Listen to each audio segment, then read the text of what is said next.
ॐ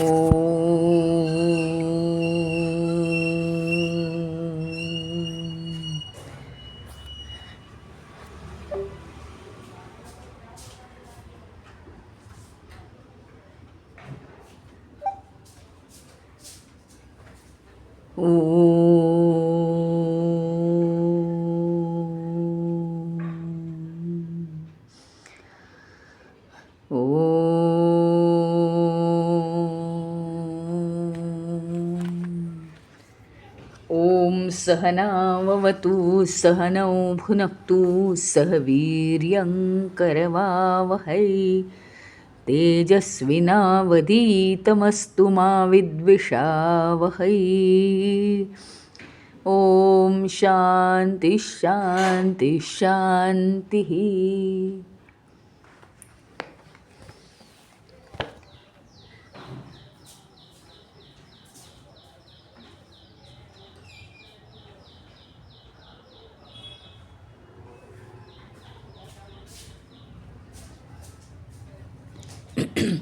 अखण्डमण्डलाकारं व्याप्तं येन चराचरं तत्पदं दर्शितं येन तस्मै श्रीगुरवे नमः। अज्ञानतिमिरान्धस्य ज्ञानाञ्जनशलाकया चक्षुरुन्मीलितं येन तस्मै श्रीगुरवे नमः। गुरुर्ब्रह्मा गुरुर्विष्णु गुरुर्देवो महेश्वरः गुरुरेव परं ब्रह्म तस्मै श्रीगुरवे नमः। स्थावरं जङ्गमं व्याप्तं यत्किञ्चित् सचराचरं तत्पदं दर्शितं येन तस्मै श्रीगुरवे नमः। चिन्मयं व्यापि यत्सर्वं त्रैलोक्यं सचराचरं तत्पदं दर्शितं येन तस्मै श्रीगुरवे नमः। त्वमेव माता च पिता त्वमेव बन्धुश्च सखा त्वमेव विद्या द्रविणं त्वमेव सर्वं मम देवदेव त्वमेव सर्वं मम देवदेव।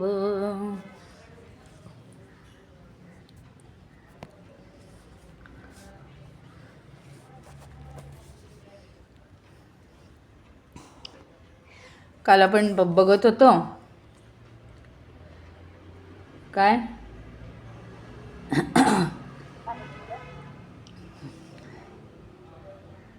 ओम कर्मबंधविदाहिने नमः। विदाहिने नमः। विदाहिने नमः। कर्मबंध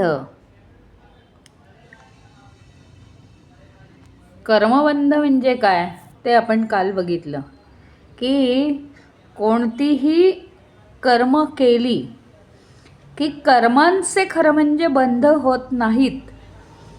काल आपण काय बघितलं, कर्मांचे बंध नाही होत, पण कर्मांच्या नंतर आपण जे त्यांची फळांची अपेक्षा करतो त्यांचे बंध होतात। म्हणजे सूक्ष्मरित्या होतं काय की आपण काय कर्म काय केलं ह्याच्यापेक्षा आपल्याला काय हवंय ते कर्म करण्यातून आपल्याला काय हवंय याच्यावर आपलं जास्त लक्ष असतं। त्याच्यामुळे चांगलं झालं, वाईट मिळणार आहे मला फळ, अरे रे असं झालं नाही आता खूप छान होणार आहे, म्हणजे अशी जी अपेक्षा असते त्या कर्मांबद्दलची ती आपल्याला बंधनात टाकते। त्याचं कारण कर्माबद्दलचा मोह. कर्माबद्दल आपल्याला मोह निर्माण होतो. कर्माबद्दल म्हणजे आपण कर्म करतो आहोत तर आपल्याकडे काय होतं, कर्तृत्व येतं. आणि कर्तृत्व आल्यामुळे होतं काय की आपल्याला वाटतं की मी हे केलेलं आहे म्हणजे मला असं असं फळ मिळालं पाहिजे, मी कष्ट केलेले आहेत मग मला मिळालंच पाहिजे ना, उगीच केले का कष्ट, अशी आपल्याला एक अपेक्षा राहते.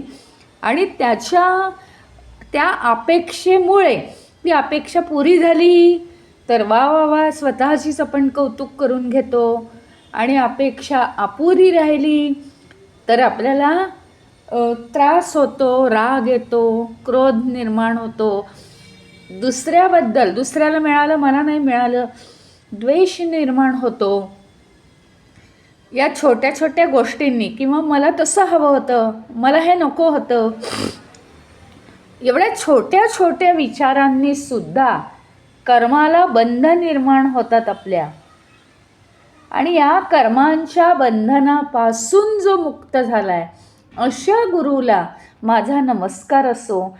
अशा गुरुला माझा नमस्कार जर मी करत राहिलो तर ते कर्मबंध न करण्याची वृत्ती माझ्यामध्ये सुद्धा येईल. या वासना, ही प्रवृत्ती, तुम्ही नक्की कोणत्या प्रवृत्ती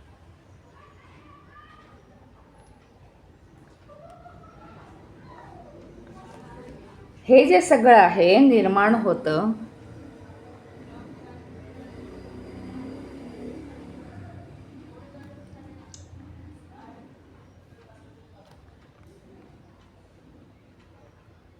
आणि त्याच्यामुळे आपल्यावर संस्कार होतात.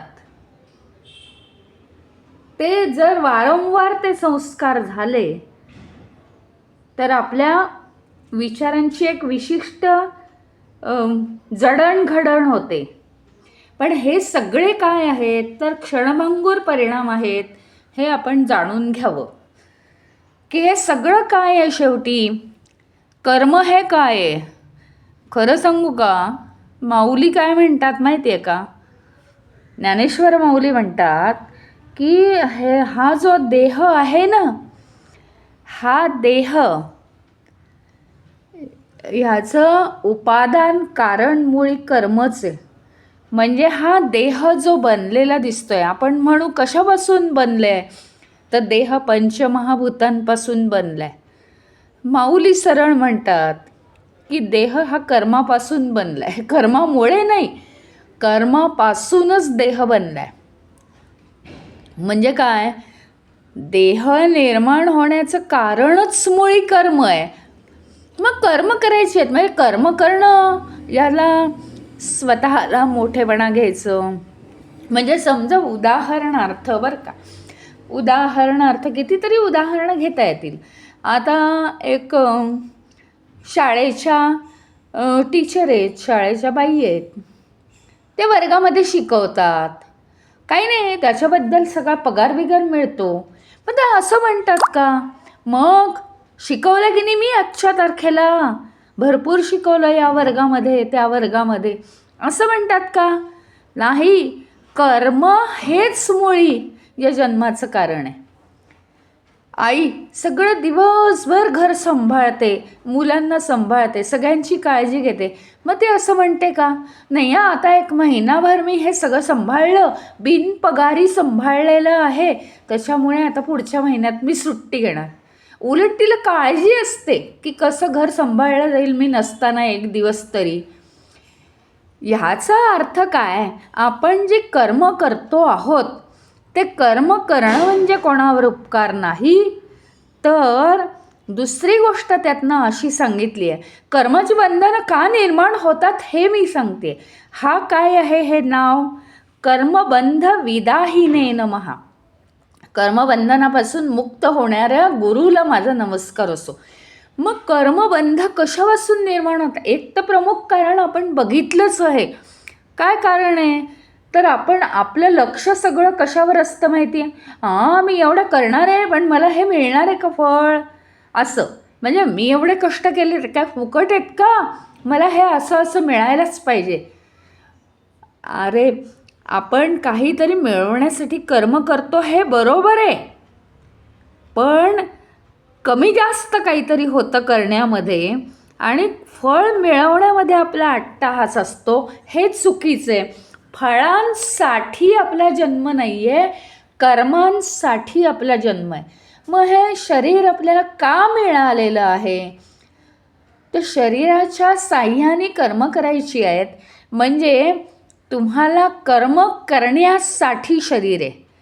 आता बघा तुम्ही उदाहरण, की ब्रेक शाळेत का दिला जातो?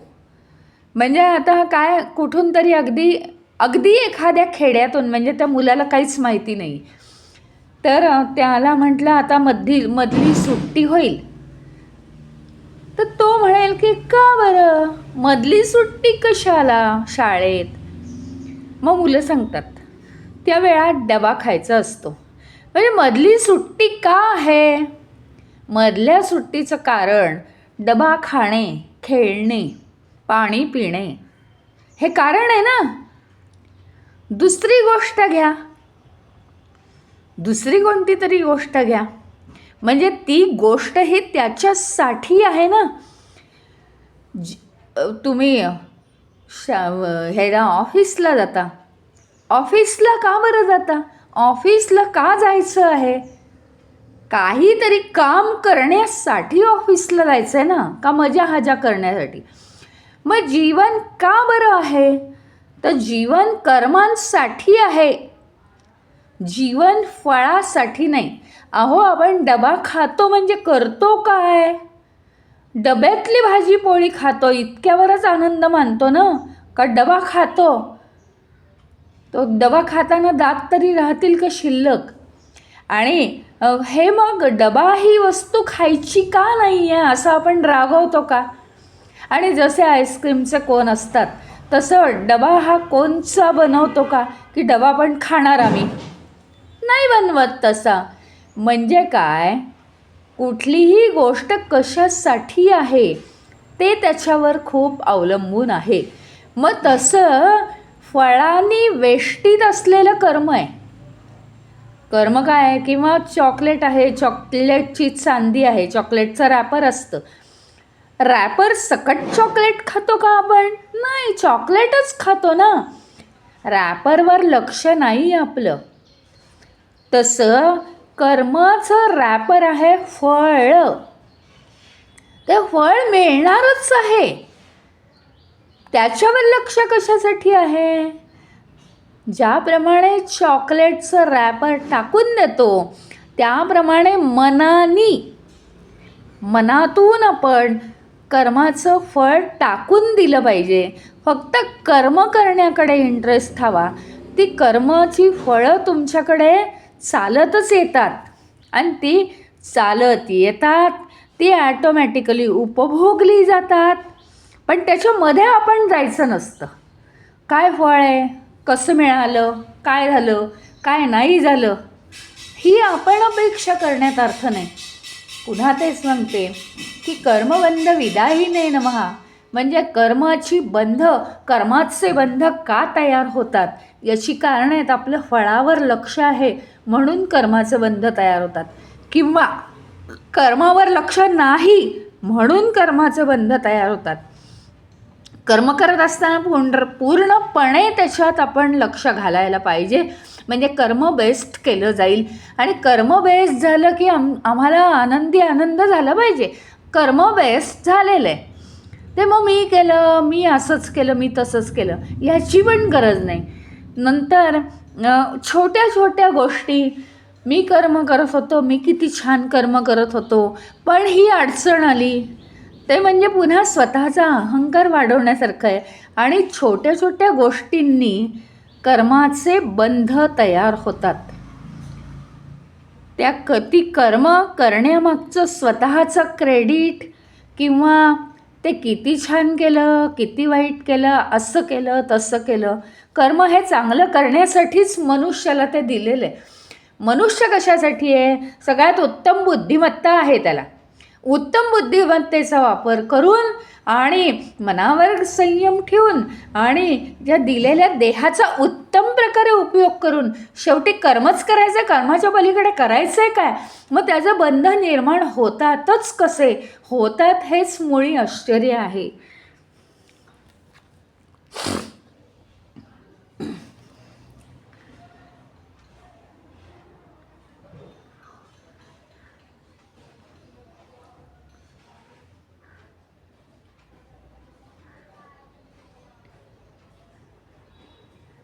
आणि रमण महर्षींचं तर असं म्हणणं आहे की हा कर्माचा सागर आहे, ही दुनिया म्हणजे हा कर्माचा सागर आहे आणि त्याच्यात जी पूर्ण आपल्याला फळं मिळतात ना, कर्म ही क्षणभंगूर आहेत. आपल्याला माहिती आहे कसं ते आपण पाहिलेलं आहे की कर्म क्षणभंगूर आहेत. म्हणजे कशी काय, अहो आज स्वयंपाक करा तर सकाळी स्वयंपाक करावा लागतो, संध्याकाळी स्वयंपाक करावा लागतो. ते कर्म काय आहे, संपून जातं आहे, केलं की ते संपून जातं त्याचा परिणाम, म्हणजे ते कर्म संपलं. मग घर आज झाडावं लागतं, उद्या झाडावं लागतं, ऑफिसला आज जावं लागतं, उद्या जावं लागतं, वर्षानुवर्ष रोज जावं लागतं. म्हणजे काय आहे, कर्म हे न संपणारं आहे. असा सतत अखंड प्रवास कर्माचा करावा लागतो. जर कर्म हेच मुळी संपतंय सारखं, तर त्याच्यापासून मिळणारं फळ काय, त्याच्यापासून मिळणारं फळ अजून 10 पटीने संपत असेल, मग ते फळसुद्धा अतिशय क्षणभंगूर आहे. हे आपण लक्षात ठेवलं पाहिजे. आपल्याला काय होतं माहिती का, आता मी हे केलं की मला असे काही रिझल्ट्स येणार आहेत की मजाच मजा होईल असं आपल्याला वाटतं. आणि आता या क्षणभंगूरचे 2-4 अर्थ आहेत. तर आपल्याला असं वाटतं आणि कर्म हे क्षणभंगूर आहे, ते पुन्हा पुन्हा करतच राहावं लागतं. म्हणजे ते जर पुन्हा करत राहावं लागतं तर त्याचा परिणाम म्हणजे जे फळ आहे ते सुद्धा क्षणभंगूर आहे, तेही पुन्हा पुन्हा आपल्याला मिळवावं लागणार आहे. आणि म्हणून काय करायचं आपण, म्हणून मग काय करायचं, या क्षणभंगूरतेकडे लक्ष द्यायचं आहे का कायमच्या गोष्टींकडे आपण लक्ष द्यायचं आहे. मग क्षणभंगूर कर्माचं क्षणभंगूर फळ, हां, आणि मग त्याचा एवढा आनंद काय व्यक्त करायचा आहे. शेवटी मग तुम्ही म्हणाल मग ही कर्म कशासाठी आहेत, काय उपयोग काय याचा, करत राहायची हमाली नुसती. नाही, आम्हाला जे परमेश्वराने शरीर मन बुद्धी दिलेलं आहे ते शरीर मन बुद्धी विकसित करून ते परमेश्वराच्या हातात परत करायचं आहे.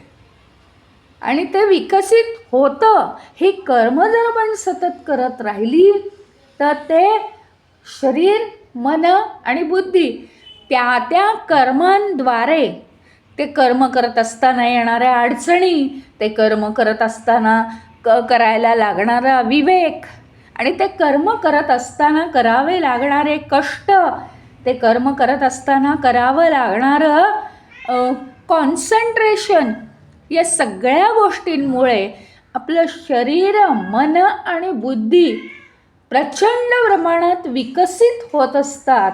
आणि ते विकसित होऊन शेवटी मग त्याचा काय उपयोग आहे, म्हणजे एकदा वय झाले की आपल्याला वाटतं काही विकसित वगैरे होत नाही, आता काय विकसित व्हायचं आहे, तसं नाही आहे ते. ही प्रोसेस अखंड शेवटपर्यंत चालू राहते, पण ती आपल्याला दिसत नाही. आणि मग हे सगळं कशासाठी आहे, तर ह्याचे परिणाम आपल्यावर अंतर्गत होतात. शरीर मनबुद्धी एका तऱ्हेने विकसित होतं आणि दुसऱ्या तऱ्हेने काय होतं, तर आपली अंतरयात्रा चालू होते.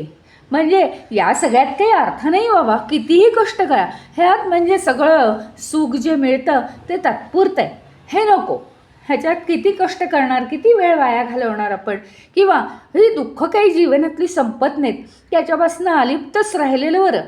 किंवा आपल्याला दुसरी कोणतीही व्यक्ती सुख देऊ शकत नाही, माझं सुख हे मी मिळवलं पाहिजे आणि मला जर माझं सुख मिळवायचं असेल तर मी साधना केली पाहिजे. अशा अनेक गोष्टींचे विचार करून करून जीवनात आपण तयार होतो आणि तयार होऊन आपण आपली अंतरयात्रा म्हणजे अंतर्मनामध्ये आपण खोल भगवंताचं चिंतन करू लागतो. हे कर्माचे बंध निर्माण न होण्याचं एक महत्त्वाचं कारण आहे. कर्माचे बंध होतात हे कबूल आहे. पण ते मॅच्युरिटी येईपर्यंत ठीक आहे, जरा समज येईपर्यंत, जरा मोठे होईपर्यंत ठीक आहे, कर्माचे बंध निर्माण होतात.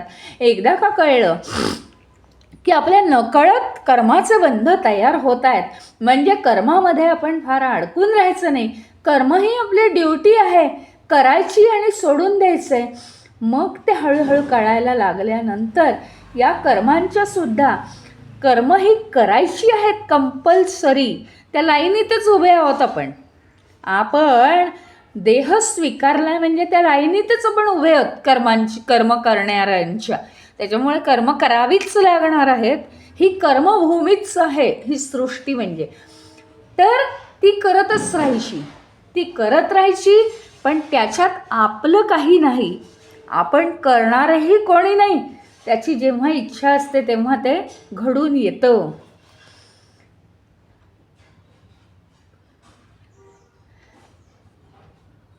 आणि आपण असे कित्येक जन्म बंधनात पडलो आहे, पण निदान या जन्मामध्ये आपण हे जर सगळं ज्ञान घेतो आहोत, ऐकतो आहोत, तर आपण काय केलं पाहिजे, या कर्माच्या बंधनातून मोकळं होण्याचा प्रयत्न केला पाहिजे. आता कसं व्हायचं हे त्यांनी सांगितलं आणि आपण तसा प्रयत्न करायचा आहे. जे काही आपल्या हातून घडलेलं आहे ते ईश्वरच करून घेतो. त्याची इच्छा नसेल तर काहीही होत नाही.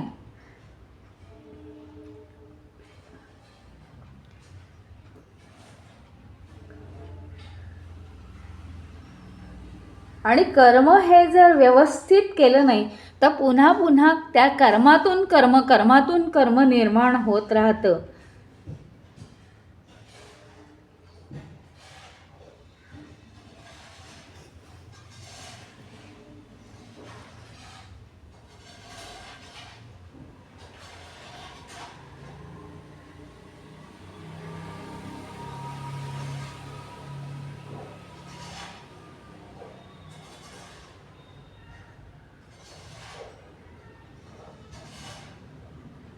मग यातून सगळ्यातून मोकळं होण्यासाठी हे मन वेगळं आहे, ही बुद्धी वेगळी आहे, परमात्मा वेगळा आहे, या सगळ्याची जाणीव झाली पाहिजे.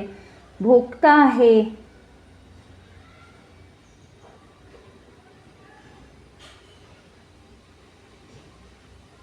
आणि मग स्वतःला सतत विचारत राहिलं पाहिजे, हा करणारा काय मी आहे का? मग माझ्या मनाप्रमाणे सगळंच व्हायला पाहिजे, पण सगळ्या गोष्टी मला मिळत आहेत का जन्मभर? मी जे म्हणेन ते मिळत नाही आहे ना, म्हणजे कुठेतरी थांबावं लागतं. म्हणजे करणारा मी नाही आहे, कोणतरी करवून घेत आहे माझ्याकडून. याचा अर्थ जर करणारा मी नाही आहे तर कुठला आला आहे अहंकार? मी काहीच करत नाही आहे, केवळ माझे हातपाय हलवले जात आहेत. आपल्याला माहिती आहे, एक उदाहरण आपण नेहमी ऐकतो की वडिलांच्या मांडीवर छोटा बाळ बसतो आणि तो फक्त वडिलांच्या हाताला हात लावतो आणि वडील गाडी चालवत आहेत, व्हील वडिलांच्या हातात आहे आणि वडील लाडाने म्हणतात, आज आमच्या बंड्यानी गाडी चालवली. भलेही तो खुश असेल, म्हणजे काय त्यांनी गाडी चालवली का? नाही, तो फक्त व्हीलवर बसला होता वडिलांच्या हाताला हात लावून. त्या व्हीलला त्यांनी हातही नाही लावू दिलं त्याला. ह्याचा अर्थ काय आहे की कर्म करतो आहे आपण, हे फक्त काय आहे बघा, अगदी छोटीशी मुलं असतात, त्यांच्या हातात सुरी दिली जात नाही केक कट करायला. कुठेतरी हे दृश्य दिसतं, आई हातात धरते त्यांचा हात आणि त्यांचा हात फक्त त्या सुरीला आणि आईच्या हातातच असतं सगळं, आणि तो केक कट करतात. म्हणजे काहीही असो, कौतुक कितीही केलं तरी मग मुलगा करतो का केक कट? नाही, करते ती आईच. पण फक्त काय दाखवलं जातं, अगदी याप्रमाणे आपण म्हणजे छोटे बालक आहोत आणि ईश्वरच सगळं करत असतो. जेव्हा त्याला वाटतं की आत्ता या बालकाला हे देऊन उपयोग नाही, तेव्हा तो ते देत नाही. फक्त आपली चिडचिड होते की आपल्याला हे मिळत नाही आहे. मग आपल्याला ते का मिळत नाही आहे? आपल्या हातात जर सगळं आहे, तर सगळं करणारा जर मीच आहे, तर मग का बरं ते प्राप्त होत नाही? हा सगळ्यात मोठा प्रश्न आहे. म्हणून कर्मबंध होऊ द्यायचे नाही आहेत.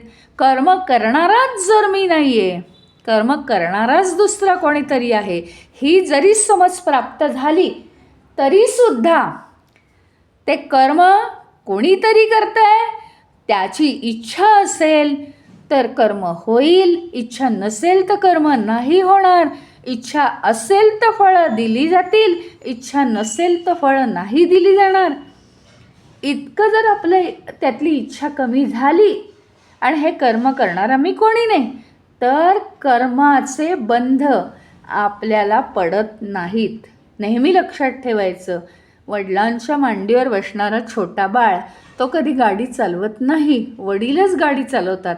त्याप्रमाणे भगवंतच हे सगळं घडवून आणतो आणि कर्म भगवंतच करवतो आपल्या हातून, फक्त आपल्या देहाचा, मनाचा आणि बुद्धीचा उपयोग करून. आणि अशा रीतीने आपण या विचारात जर राहिलो तर आपण जन्ममृत्यूच्या चक्रातून आपण मुक्त होणार आहोत.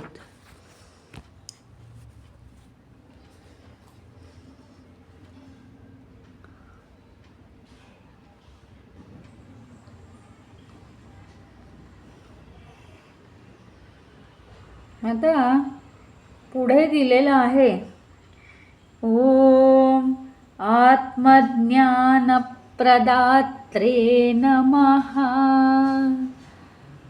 ओम आत्मज्ञानप्रदात्रे नमः. म्हणजे काय?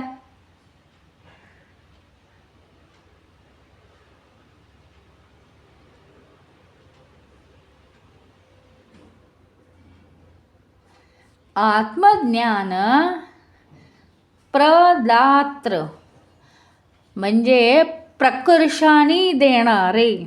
विशेष करून आत्मज्ञान आपल्या शिष्याला प्रकट करणारे जे गुरु आहेत, हे आत्मज्ञान आहे ना.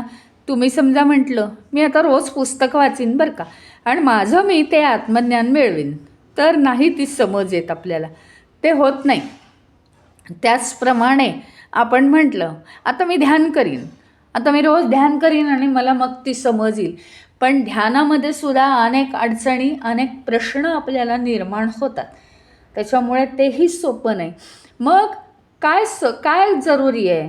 तर आत्मज्ञान विशेष रीतीने ज्या गुरुनी स्वतः आत्मज्ञान अनुभवलं आहे, तो गुरु विशेष करून, म्हणजे ते इतकं सोपं नाही आहे आत्मज्ञान प्रदान करणं, देणं.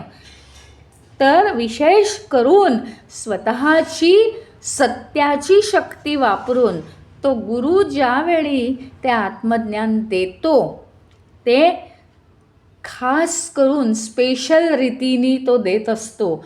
असं ज्ञान देणाऱ्या गुरुला माझा नमस्कार असो. आत्मज्ञान देणं, आधी स्वतः मिळवणं हे सुद्धा सोपं नाही आहे, तर देतो आहे कसला, देणं तर त्याहून कठीण आहे. कारण देणं ती काय वस्तू नाही आहे पिशवीतनं काढून दिली. ती आत्मज्ञान ही गोष्ट आंतरिक आहे, अंतर्मनाने ती स्वीकारायला पाहिजे. तेवढा शिष्यसुद्धा तयार असला पाहिजे, आणि तेवढा तो शिष्य तयार करणं हे सुद्धा गुरुचंच काम आहे.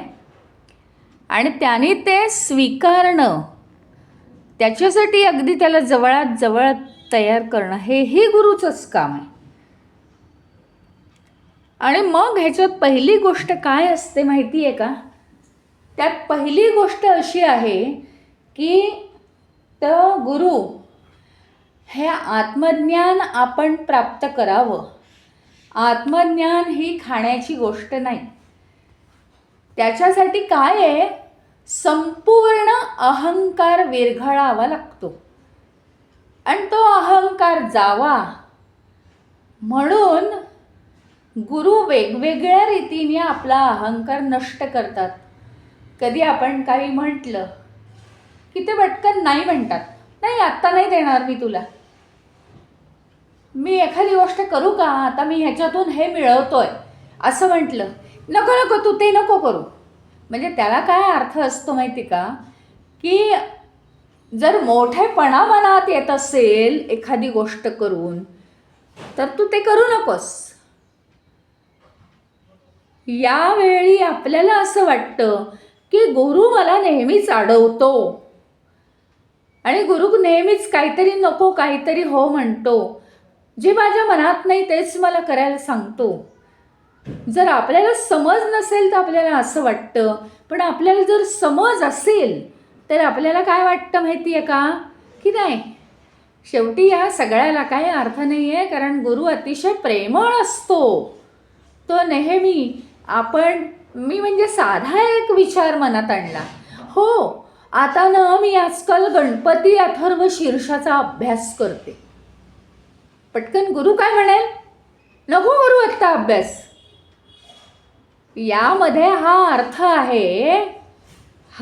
आहे यामध्ये की मी अभ्यास करते या सांगण्यात अजून अहंकार भरलेला आहे.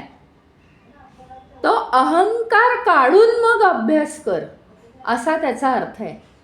म्हणजे त्यांनी चढून जाण्यासारखं काही नाही आहे, कारण आपल्या मनामध्ये जसे विचार येतात तसं या देहाने वागलं जातं, तसा हा देह उठून कार्य करतो. हे विचार हे कुठून येतात, बाहेरून येतात. बाहेर कोण आहे, ईश्वर आहे. आत ईश्वर, बाहेर ईश्वर. कुठूनही विचार येतात, आपल्या अंतःकरणामध्ये विचार येतात. एखाद्याला विचार येतो ज्ञानेश्वरी वाचूया आपण, एखाद्याला विचार येतो आपण उपनिषदाचा क्लास अटेंड करावा, एखाद्याला विचार येतो नाहीच करू आपण तो क्लास. मग हे जे सगळे आहेत प्रत्येकासाठी विचार, हे विचार आपल्या अंतःकरणातून येत असतात आणि हे विचार अंतःकरणातून आल्यानंतर ते शरीर काम करायला लागतं त्याच्यावर. ते डोळे तो ग्रंथ वाचायला लागतात, ती बुद्धी ते समजवून घेते. मग आपण अगदी झोप टाळून बिळून बसतो. यात तुमचं आमचं क्रेडिट काही नाही आहे. त्याच्यामुळे आपल्याला आपण काही करतो आहोत ह्याचा मोठा अहंकार निर्माण होण्याची गरज नाही.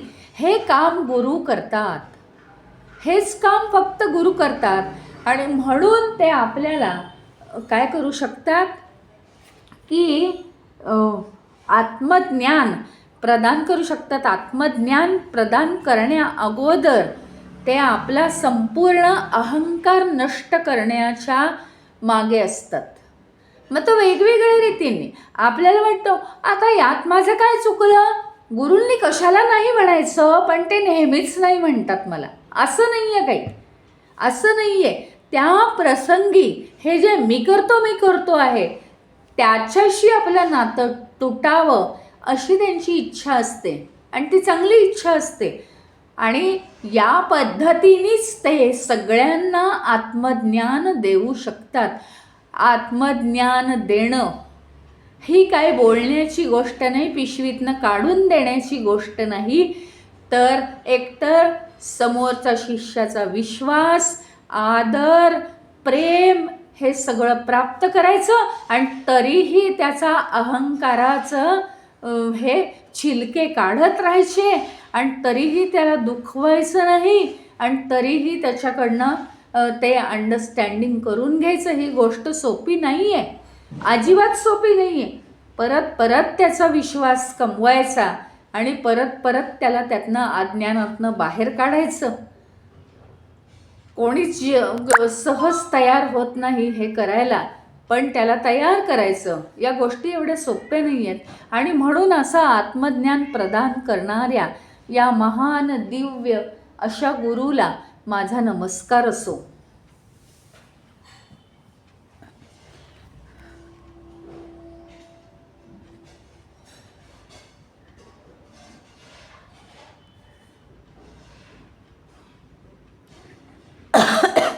गुरुचं आपल्याला हे म्हणणं असतं, तो जाणीव करून देतो आपल्याला काय, की आपण जे छोट्या छोट्या भूमिका करतो आहोत ते जीवन अगदी छोटंसं जगतो आहोत आपण.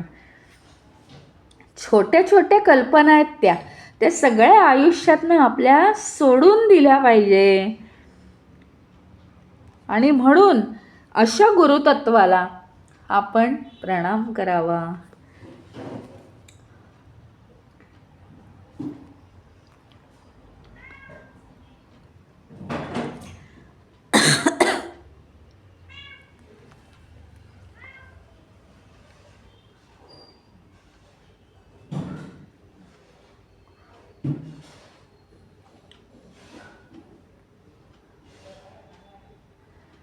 ओम तत्वसंपत्सरबोधकाय नमः. ओम तत्वसंपत्सार बोधकाय नमः. म्हणजे आपल्या जीवनाचं सार काय आहे, आपल्या जीवनाची संपत्ती काय आहे, आपण आपल्या जीवनात सगळ्या कृती करतो त्यांचे परिणाम काय आहेत, आणि आपले विचार कितीही उदात्त असो, काहीही असो, तरी आपण तिथे का पोहोचू शकत नाही. सगळ्या बाह्य वस्तू आहेत, सगळी बाह्य घटना आहेत, हे जे सगळं काही आहे ह्याचा परिणाम शेवटी काय आहे. सगळं क्षणभंगुर आहे, त्याच्यात किती अडकायचं. सगळ्याचा सार आपल्याला बोध करून देतो, साराचा.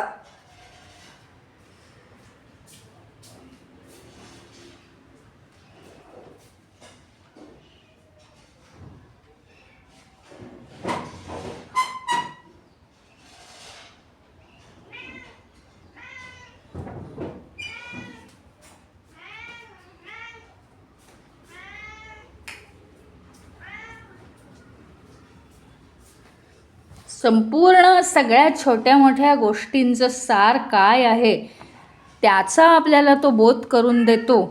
म्हणून तत्वसंपत्सार बोधकाय नमः.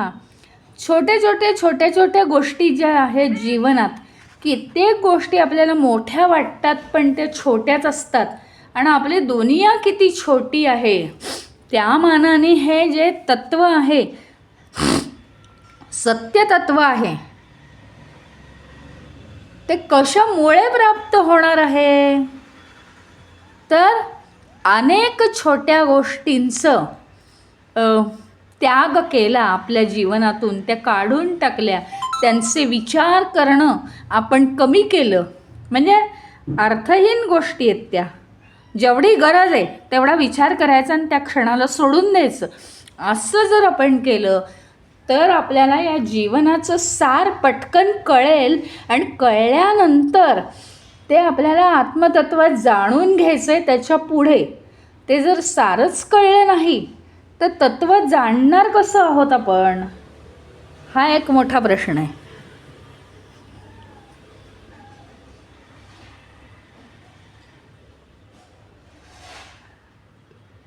सत्य ही एकुलती एक गोष्ट, बाकी सगळ्या ज्या छोट्या गोष्टी आहेत, किती छोट्या छोट्या गोष्टींचं आपल्याला इतकं महत्त्व असतं की विचारू नका. आणि त्या गोष्टी कित्येक आपल्याला जीवनामध्ये मोठ्या मोठ्या गोष्टी घडल्या आहेत असं वाटतं. म्हणजे सगळा समाज तेच मानतो. आपण काय म्हणतो ते चुकीचं आहे असं नाही मी म्हणत, पण या लौकिक जीवनामध्ये ते सगळं ठीक आहे. पण आपला मूळ उद्देश जर आत्मतत्व किंवा सत्य संपादन करणं, सत्य मिळवणं हा आहे मूळ उद्देश, तर हे जे लौकिक जीवन आहे यातली प्रत्येक गोष्ट अत्यंत छोटी, अत्यंत कमी प्रतीची आहे, आणि त्याचं डोक्यातलं आपलं महत्त्व पटकन आपण काढून टाकावं, कमी करावं. हे ह्याच्या नामाद्वारे सांगितलेलं आहे आपल्याला, की सगळ्यात मोठी महत्त्वाची गोष्ट शेवटी काय आहे तर आत्मतत्व. बाकी या सगळ्या गोष्टी फोल आहेत की ज्याला आपण इतकं महत्त्व देतो. येता जाता उठता बसता त्या जर जमल्या आपल्याला सहज रीतीने तर ठीक आहे, नाहीतर फार त्याचा मोठा इश्यू करण्याचं कारण नाही. कारण शेवटी एक महत्त्वाची गोष्ट बाजूला राहते आणि ती म्हणजे आत्मतत्व. आणि ते न प्राप्त करताच आपण घामाघूम होऊन जातो, बाकी काही नाही आहे. म्हणजे काय आहे, एक उदाहरणार्थ एक ड्रॉइंग काढायचं आहे, तर ड्रॉइंग काढून ते कलरिंग करायचं आहे त्याला आणि ते तासाभरात देऊन टाकायचं आहे. हां, ते सगळं झालं की ते वाळलं पाहिजे आणि मग ते द्यायचं आहे. आता ते वॉटर कलर्स आहेत, वॉटर कलर्सनी ते वाळवायचे. आता काय झालं, 1 तास नुसतंच ड्रॉइंग काढत बसला आणि खुश आहे, खूप सुंदर ड्रॉइंग काढलं, किती बारीक बारीक छटा आल्यात, असं केलं तसं केलं, अतिशय बारकावे आलेत. हां, गुरूंनी विचारलं, चला झालं का, पेपरची वेळ संपली. हा खूप खुश, बोलतोय खूप, मी काढलं ड्रॉइंग, किती छान काढलं, कसं आहे, काय दिसतंय, किती बारकावे आहेत असं. आणि गुरु बघत राहिलेत, अरे हे तर तू रंगवलंच नाही आहेस, कलरिंग केलेलंच नाही आहे. सगळ्या मुलांना आश्चर्य वाटलं, कलरिंग करून याचं वाळलं कसं इतक्या लवकर. आणि त्याला वाटलं खूप खुश, मी सगळं काही मिळवलं, किती बारकावे आहेत चित्रात. पण शेवटी कलरिंगचे मार्क मिळाले नाही आणि म्हणून आता फेल. पुन्हा पुढच्या वर्षी बसायचं आहे या पेपरला. आता काय झालं, पुढच्या वर्षी लक्षात आलं तर ठीक आहे, आपल्याला पेपर भरभर सोडवायचा आहे. आपली ती गत झालेली आहे. गीतेच्या वेळी प्रत्येक वेळेला सांगितलं होतं मी की काय आहे, आपल्याला पेपर 1 आणि पेपर 2 आहेत, 2 पेपर आहेत जीवनाचे. एक सांसारिक पेपर आहे आणि दुसरा आध्यात्मिक पेपर आहे. त्यातला सांसारिक पेपर जो तो आपापल्या परीने उत्तमोत्तम सोडवतो, सांसारिक पेपर पूर्ण सोडवतो. पण आध्यात्मिक पेपर जो आहे ना, तो पेपर आहे हेही तो विसरतो. आणि आता यावर्षी या जन्मी आध्यात्मिक पेपर दिला नाही, आता पुढच्या जन्मी द्यायसाठी पुन्हा आपली पहिले पाढे 55 जन्म घेतलेला आहे. आता पुन्हा पुढच्या जन्मी काय करायचं आहे, कारण वर्षाचे 2 पेपर आहेत, ते परत दोन्ही द्यावे लागतात, सांसारिक आणि आध्यात्मिक. आता इतर परीक्षांच्या वेळी होतं काय माहिती आहे, ठीक आहे वर्षाची गॅप असते, ती पण आपल्याला खूप वाटते, पण ठीक आहे वर्षभर आम्ही थांबतो, आता पुढच्या वर्षी द्यायचा हा पेपर, राहिला आहे तो पेपर, म्हणजे परत आता पुढच्या वर्षाला आम्हाला ॲडमिशन नाही आहे, याच वर्गात बसून तो पेपर द्यायचा आहे. किंवा घरी बसायचं आणि पेपर द्यायला सेंटरला जायचं. आता तो पेपर जर पूर्ण सगळे पेपर पास झाले तर पुढच्या वर्षात ॲडमिशन आहे. ते 1 वर्ष 2 वर्ष ठीक आहे, इथे काय आहे माहिती का, इथे पूर्ण जन्म आहे, परत पूर्ण 100 वर्षाचा जन्म घ्यावा लागतो. आणि त्या जन्मात कळलं आम्हाला 2 पेपर आहेत बरं का, तर मग ठीक आहे, नाही कळलं तर कठीणच आहे, परत 3रा जन्म जन्म आम्हाला देणाराही थकत नाही आणि आम्ही घेणारेही थकत नाही, आमचं लक्षच नसतं त्याच्यामध्ये, अशी गंमत आहे.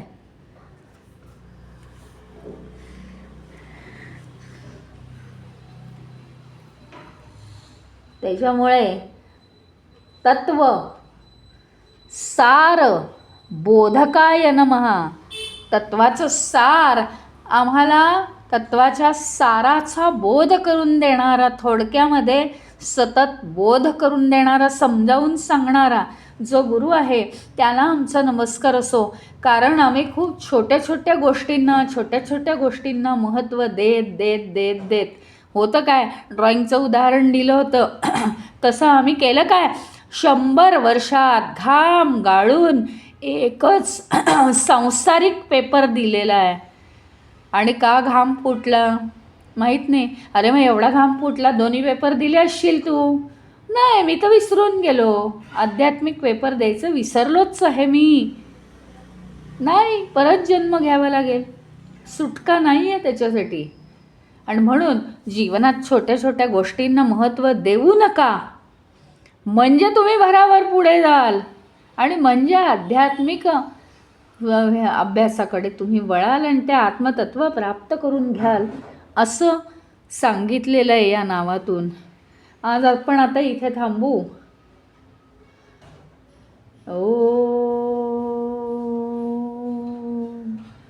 ओम पूर्णमदः पूर्णमिदं पूर्णात् पूर्णमुदच्यते पूर्णस्य पूर्णमादाय पूर्णमेवावशिष्यते.